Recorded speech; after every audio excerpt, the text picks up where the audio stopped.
Welcome to day 3 of a radical act of self-love. If you are curious what that means, you can see my other videos before where I really explain what it is. What I want to talk about today is why am I doing semen retention and celibacy for this month.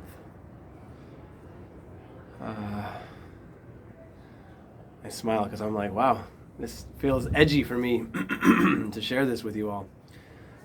For me, I recognize how many years of my life I've spent chasing women and getting that validation from a woman, having sex, just be like so important. I would be with friends or guys out in public and I see the girl and whoop, I'm gone. I'm off there with that girl. And while it's fun, it's just this like hunt for, love me, accept me. And it turns into me not giving a lot of time and love and attention to myself to become the kind of man that actually matches the kind of woman that I inspire myself to be with, like the queen. So, recognizing how much energy is really lost in sexual energy being like just given no awareness and just like lodged into. I want to explain what I've learned sexual energy really is and what it's capable of. Now, there's documentation and records of how the brain itself releases chemicals that come down to the penis, to the glands, and then they make their way back up to the brain if you don't expunge them. So if you maintain these elixirs, these become a force that is able to really make your awareness and your ability to manifest to really reach like mountain levels of heights by helping you become more creative, more purpose-driven, more collaborative, being able to like hold the tension in a conversation, whether it's confrontation or attraction. When you feel that emotional tension build up, you know that feeling. It's like, okay, I'm about to say something really, expressing my beliefs, my desires, and this person could say no to me. They could disagree. I'll wait. I'll try and wait for the right time to say it. Right? Have you been there before?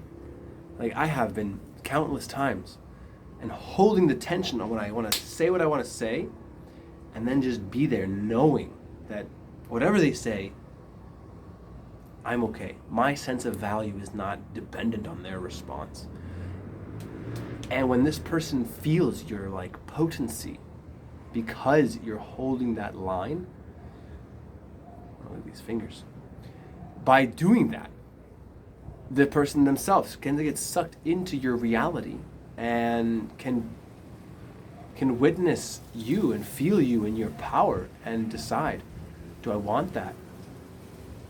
But if you never give the opportunity, or if you approach it with like, like I want you to hang out with me, but it's okay if you can't, no worries.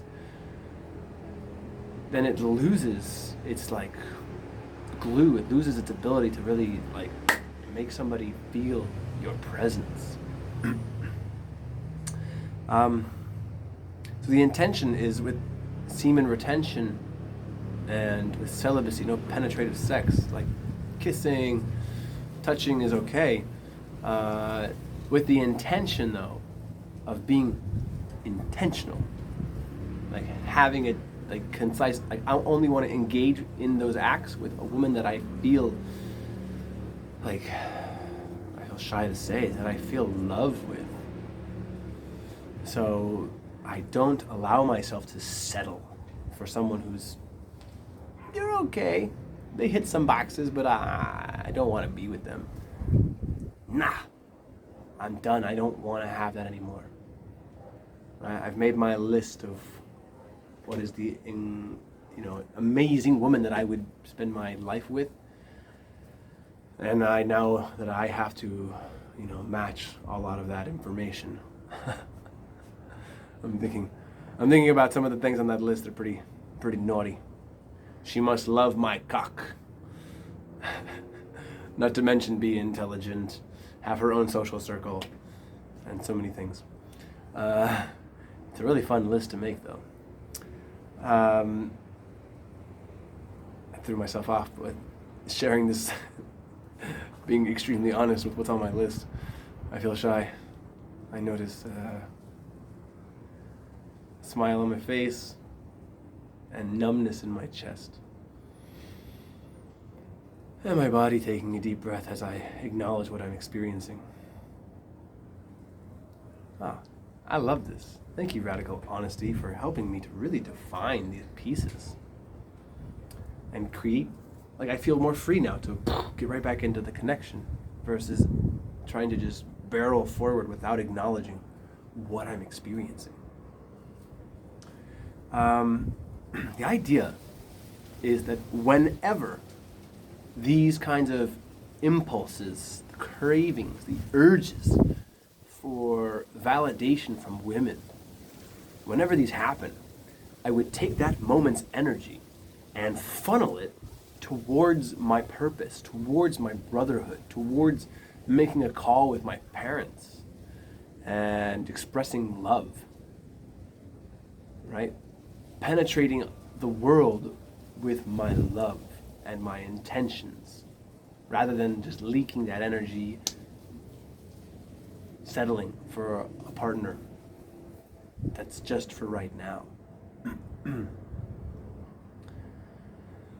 I feel shame for how much time I've spent in that zone. And I imagine the women that I've been with, whether it's short-term or long-term, feeling slighted or like this is rude or I'm an asshole to kind of say like my time with you is me settling. Wow. I apologize for being with you unintentionally, or I should say rather with the intention of just making me feel okay, stroking my ego. Oof. Ooh, that feels tension in my, not tension, but more like jitteriness. I want to scratch, I want to itch, I want to lean forward and run away. Run away! So the idea now is to take this energy and I want to use something called algorithms to design a way, a path for me to use this energy. What does it look like to use algorithms in our lives? Well, they are if-then statements. If you're going to write an if-then statement, you got to think about the trigger and the response.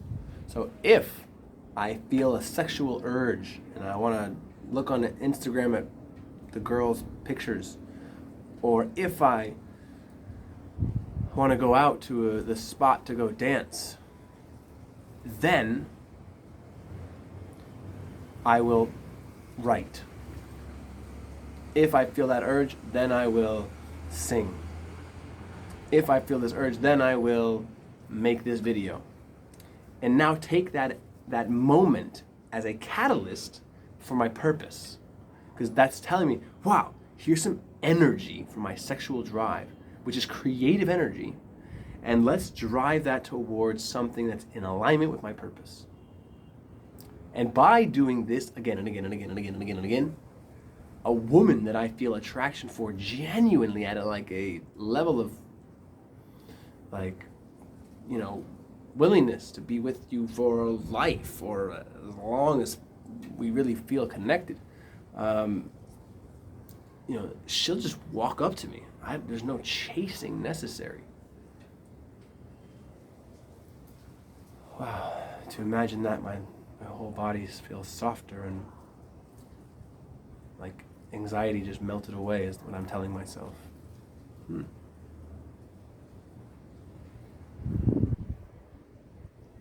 Yeah.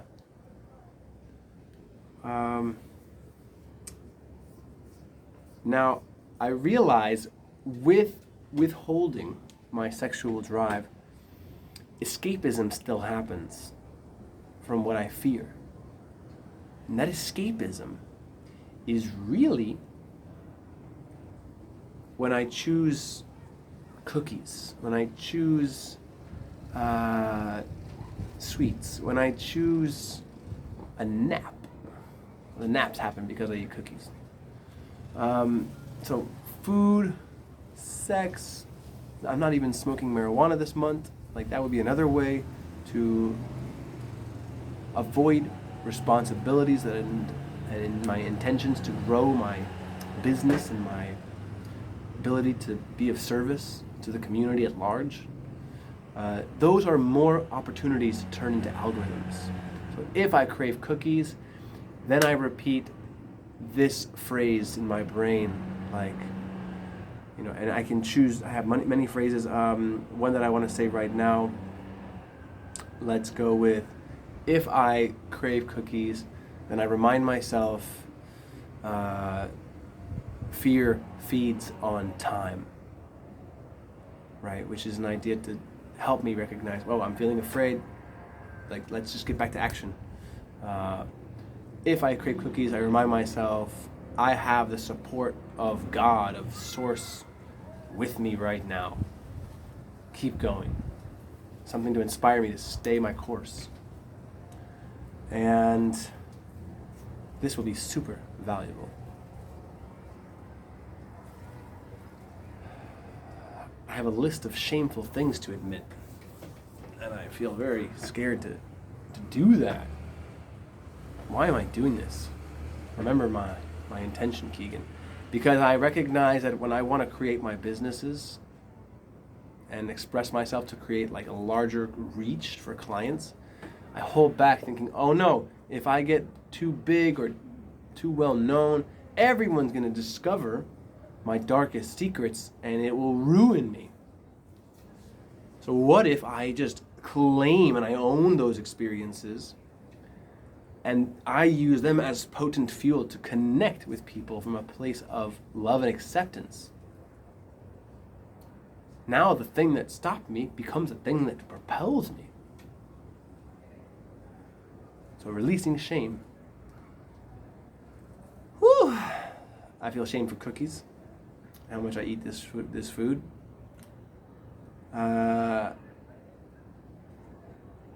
I feel shame for my experience in the military. Wow, I'm gonna say this on Facebook Live. I only said this to like a couple rooms of people. I was in the Marine Corps for 4 years. Actually, 3 years and 11 months. Why such a strange number? Because I lost rank and I was put in prison. It's called the brig for a month. And then I was released on a general discharge, not the honorable. It's honorable then general, right? So I lost, $90,000 worth of money that could have gone towards college funding, and no permission to ever work with the American government in any facet for the rest of my life. That's their response to you when you do drugs and pop on a piss test. They are completely zero tolerance in the Marine Corps. I was depressed as shit. My mother was my dependent, getting surgeries. And I had already lost my rank and future in the military a few months before this. So I just was like, I hate my life. And that's why I did it all. Wow. I say all of this as a cover for what I really want to say, which is that when I came back from one of my mother's surgeries and I was taking care of her,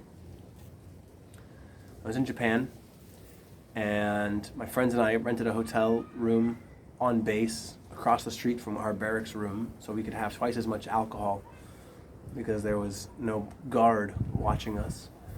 My friends went back to our place and they brought the keys, so I was locked out. I had to pee really bad. So I ran outside, peed in a bush, came right back in. I was followed in by 2 military police who then took me,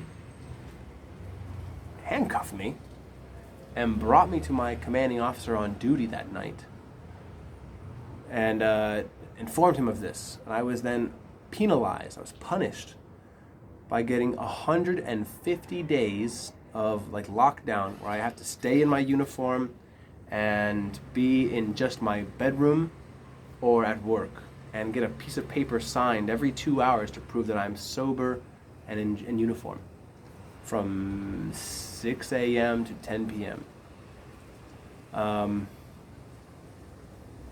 After this process, or during this process of called an NJP, a non-judiciary punishment, where they take your rank, they take money from you, and now it could take you 5 years plus to get back to the rank that you were at, or more, or never.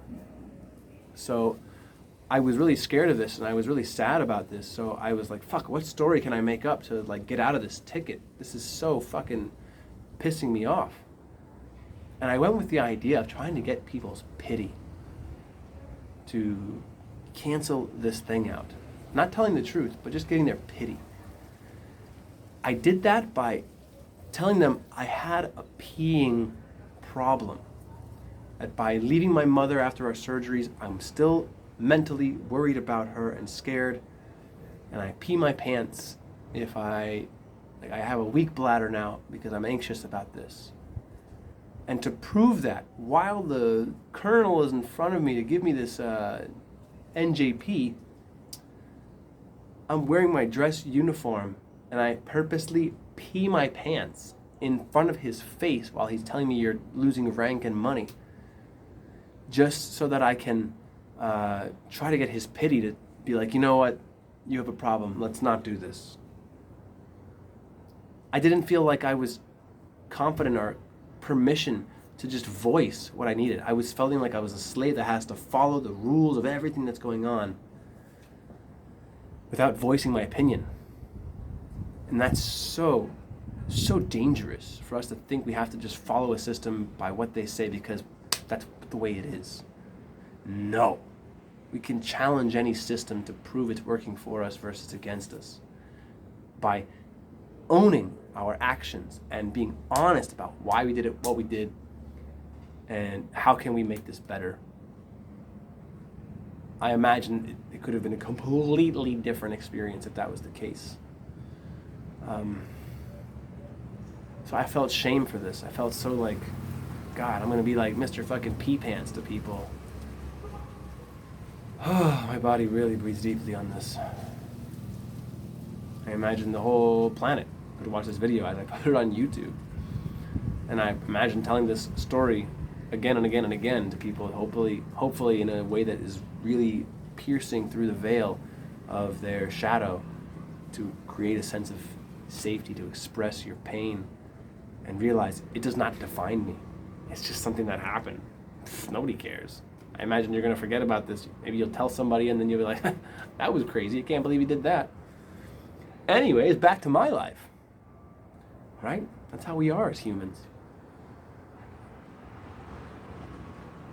Wow, I feel very, very much soothed. Like a waterfall in my chest.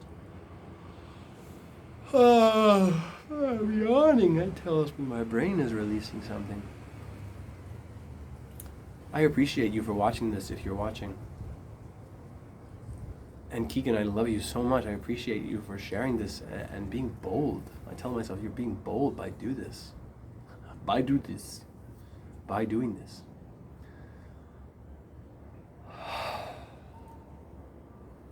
Yeah, what a radical act of self-love to just own this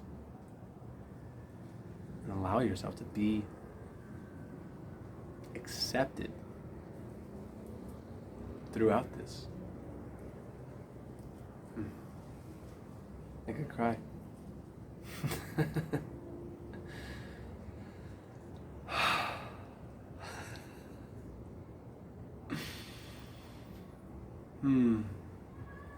Well, I'm going to close with this right now. And yeah, I pray whoever is watching this is inspired to be honest with themselves and the people in their life, so that any shameful things you have going on can really be washed away and give you that peace and ease that I'm feeling right now. Yeah, thank you.